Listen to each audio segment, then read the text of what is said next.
So let us talk about the physiology of hearing. We have discussed about the physiology of olfaction. So today let us see the physiology of hearing. So the general points: the hair cell receptors in the cochlea transduce the sound waves into action potential. We know that neurons can only understand the action potential. So the hair cell which convert the sound waves into action potential and sends to our brain where the analysis or we can able to hear the sound. The amplitude of a sound waves as loudness. So the amplitude of a sound waves, it is loudness in our ear. So what is amplitude? So this is the sound wave. The height of the wave, it is the amplitude. So loudness, the unit is decibels, dB.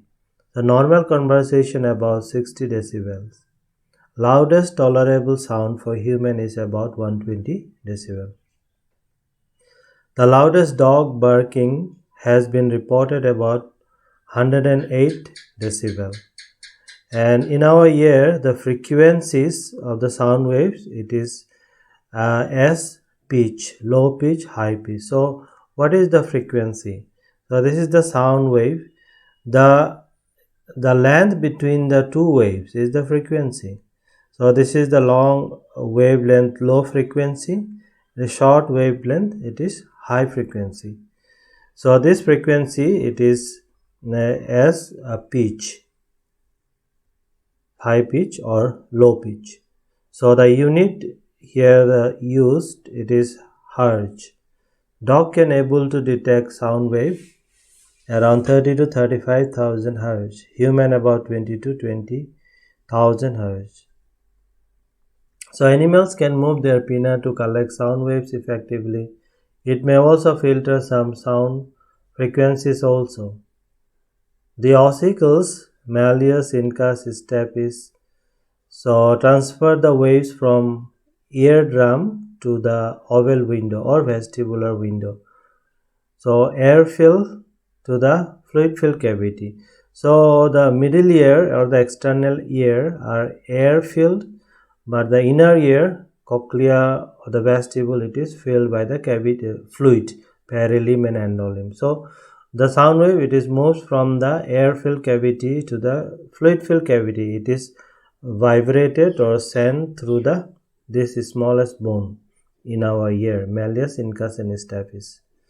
The contraction of tensor tympani and stapedius muscles prevent the inner ear from loud sound. So suppose there is very high amplitude of wave has enter into our ear.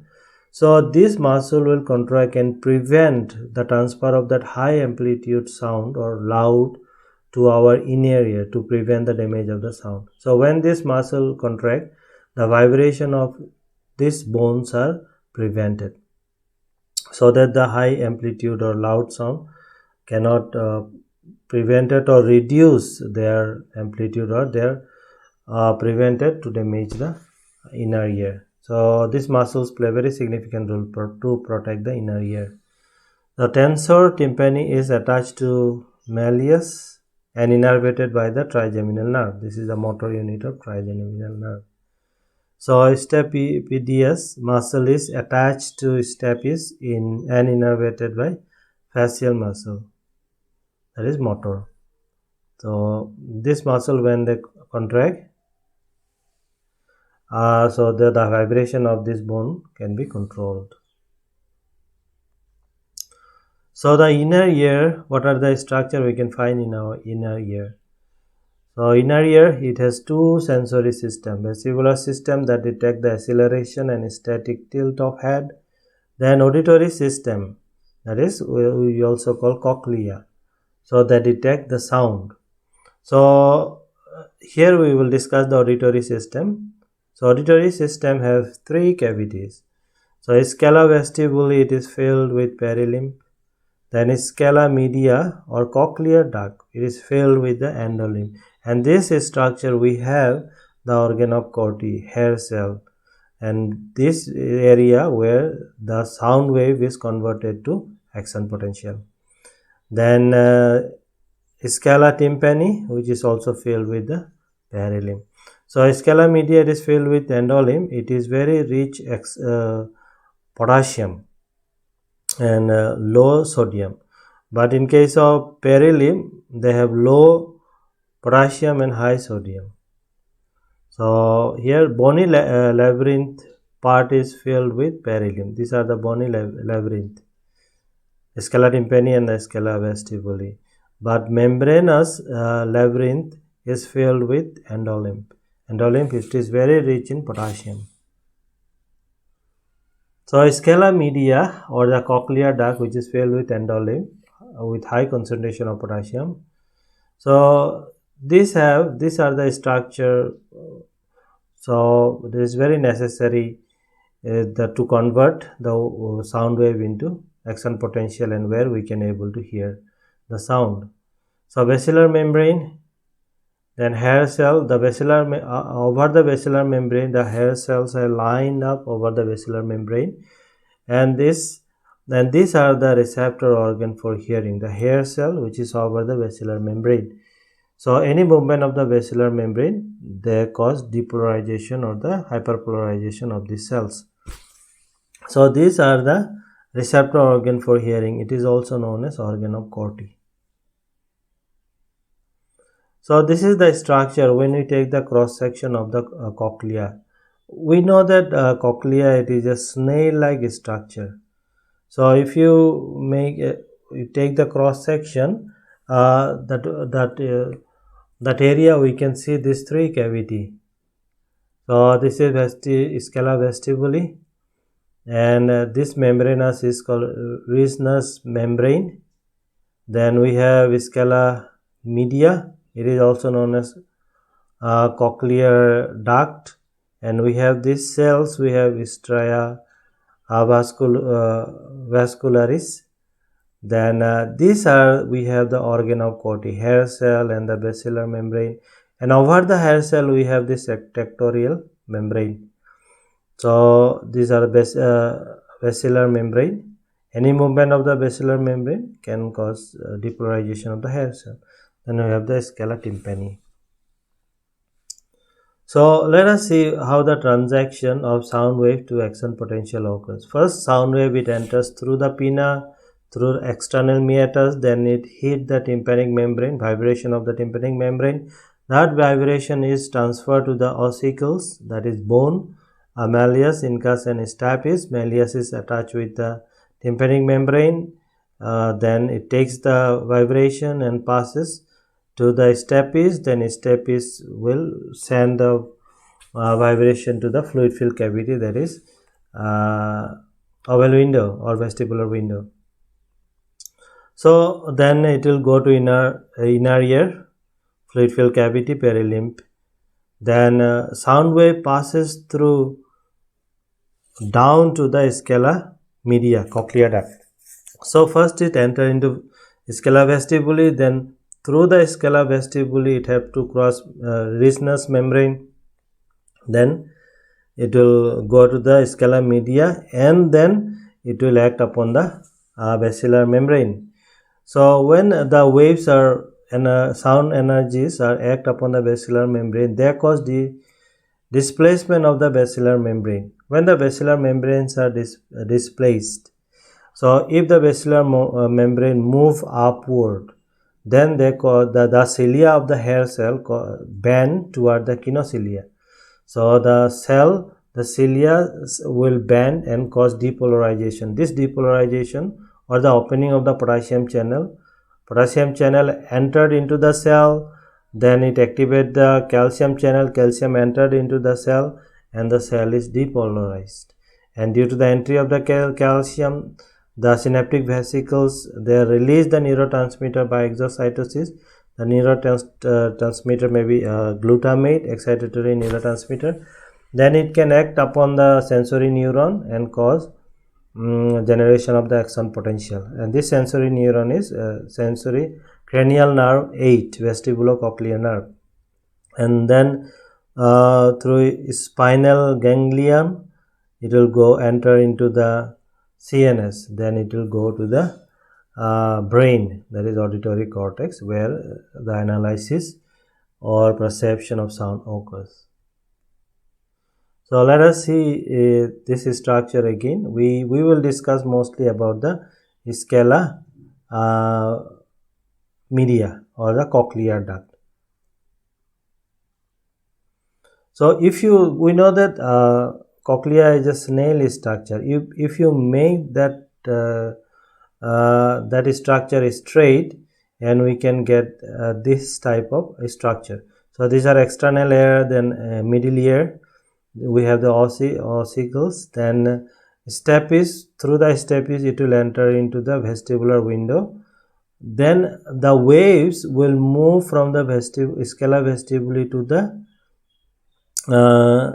scala media. Then it will act upon this green is the basilar membrane. So when the displacement of the basilar membrane, and it will cause depolarization of the hair cell. So the waves will move in that direction and act upon the basilar membrane. So here we have the hair cell, the structure which convert the sound wave into axon potential. So this is, we have the basilar membrane, and this is inner hair cell. These are the primary cell for detection of the sound. Then secondary hair cell, these are mostly modulate the sound. So above this hair cell we have the hair, this cilia, then we have the tectorial membrane.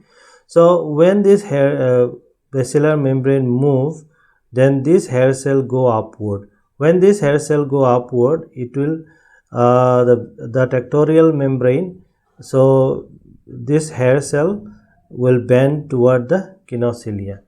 So the tectorial membrane is not movable, but the basilar membrane can be displaced.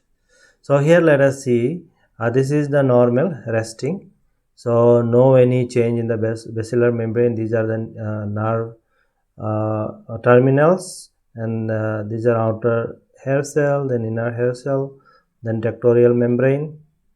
So and then it is the sensory axon potential carried by the cranial nerve 8. Then suppose there is displacement of the basilar membrane. This dot line is the resting. Then when the waves come, they cause upliftment of the basilar membrane. When the basilar membrane is uplift, the cilia in the cilia of the hair cell, it will bend, because over the tectorial membrane this is not movable. So the cilia will bend toward the kinocilia. Kinocilia, it is long cilia. Next slide I will be discussing about it. So this hair cell will move and then cause depolarization, and they will release the neurotransmitter, and it will taken by the cranial nerve 8. So let us see how the ciliary cells or the hair cells are depolarized. So this is the tectorial membrane. We have the stereocilia, then basilar membrane. When the basilar membrane is displaced from here to here, the hair cell will bend. So when the hair cell will bend, so these cilia, these channels are linked from one cilia to another cilia by a protein. This protein is called tip link protein, and we have the potassium channels. So when the cilia move toward the kinocilia, these long cilia are known as kinocilia, kinocilia. So this kinocilia, when the cilia will move toward the kinocilia, then there will be opening of the potassium channel, and potassium come inside the cell, and this potassium cause depolarization of the cell and activate the calcium entry. Calcium comes into the cell and cause synaptic vesicle exocytosis, and the neurotransmitter is released, and the sensory neurons are stimulated. So when the cilia move toward the kinocilia, long cilia, then there will be opening of the potassium channel. If the cilia moves in opposite direction toward the stereocilium, toward the small cilia, then the potassium, this ion will be closed or blocked. So potassium cannot enter and cell cannot be depolarized, it will undergo hyperpolarization. So when the potassium come inside the cell and cause the depolarization and synaptic vesicle exocytosis, release of neurotransmitter, this area, when the cilia are dipped with endolymph. Endolymph is very rich in potassium, this area. So and these cilia are dipped or filled, the surrounding area is filled with the endolymph, so which is high potassium ion. But when you see the base part of the hair cell, this area they have low concentration of potassium. So when the potassium comes inside the cell and cause depolarization, then potassium leave away the cell from this base part of the hair cell. So when the potassium is coming out from the hair cell, and again this potassium is pumped to this area and maintain the potassium concentration. And potassium are released also by other cell. We have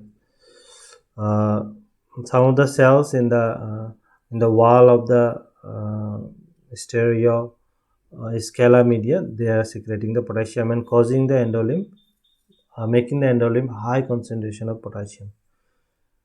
So this is how the hair cells are depolarized and activate the sensory neuron. So let us talk about the basilar membrane. It is a narrow and stiffer at the base. This is the base close to the scala vestibuli, opening of the scala vestibuli. So at the base, the basilar membrane is very stiff or narrow and wider and more flexible toward its apex. This apex side, it is more flexible and wider. High frequencies causes displacement at the base of the basilar membrane, and low frequency cause the displacement at the apex of the basilar membrane. So this area cause the displacement. High frequency sound cause displacement of this area, and the hair cells are depolarized and they will send the informations, and these are high frequency. Low frequency at the apex of the basilar membrane. Let us see the pathway when the hair cells are stimulated, and it will take the information about these are the hair cell, the sensory neuron, the cranial nerve, 8 vestibulocochlear nerve. They will bring the information and entered into the cochlear nuclei in the medulla oblongata. So and synapse with the cochlear nuclei. So when this cochlear nuclei, it will synapse with the dorsal nucleus of the trapezoid body, and also fiber of this cochlea. Suppose this is the left side of the ear, the fiber of the cochlear nuclei of the left side of the ear also synapse with the right side of the dorsal nucleus trapezoid body. So the information from left side of the ear through the nuclear cochlear nuclei also it goes ipsilateral as well as contralateral. So some fiber also goes through the ipsilateral, means same side of the cerebrum, same side of the brain. So if there is damage of one ear, we can hear the sound from one another ear also. But the proper detection of the sound from where it is coming, we need both the ear. And this synapse, if there is damage in the left side of the ear, suppose there is damage in the left side of the cochlear nuclei, then if there is lesion or the damage in the cochlear nuclei, then the left side of the ear is completely lost its hearing capacity.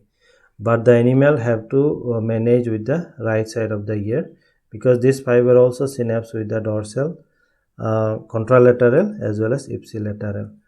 And the acoustic striata, without going through the dorsal nucleus of trapezoid body, it will directly takes the lateral lemniscus pathway. Then it will in the caudal colliculus. It will synapse with the nuclei, and here also we can see the processes, their informations in the both the nuclei coming from the contralateral or ipsilateral. It will the processes or the these fibers are linked to both the side, and it will through the lateral meniscus it will goes to the medial medial geniculus nucleus. Medial geniculate nuclei of the thalamus. Then from there it will go to the auditory cortex, and where the perception of the sound occurs.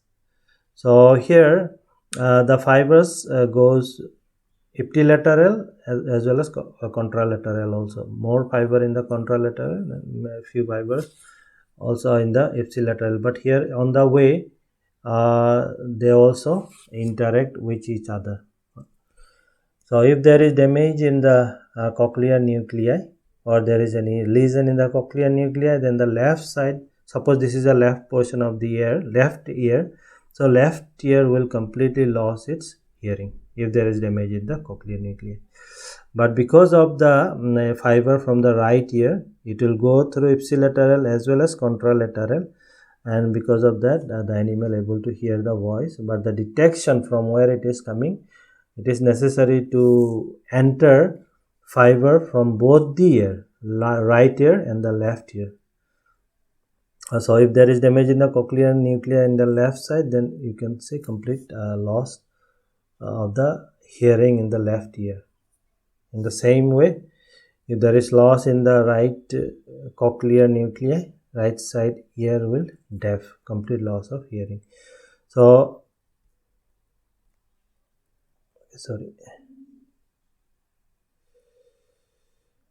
we have seen the fiber. Then auditory cortex. The auditory cortex, it is in temporal lobe. The middle Sylvian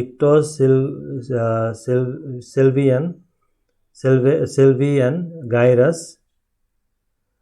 This is the primary actually auditory cortex. Primarily this nuclei auditory cortex of the temporal lobe.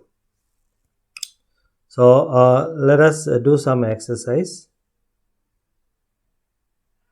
So reference, I have taken this all pictures and information from Duke's Physiology as well as Cunningham Physiology.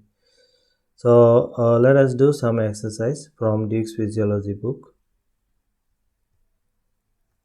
Like the cochlear duct is filled with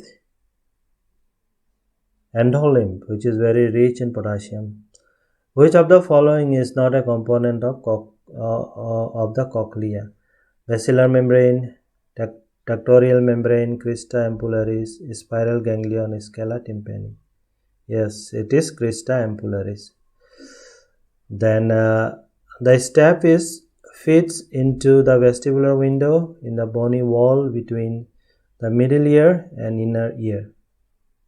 Yes, true, because the stapes, it is connect the vestibular window. It is the ossicles. The stapes in the vestibular window in the bony wall between the middle ear and the inner ear. Tensor tympani muscle is innervated by the facial nerve. It is false. Tensor tympani muscle is innervated by the trigeminal nerve, but stapedius muscle is innervated by the facial nerve.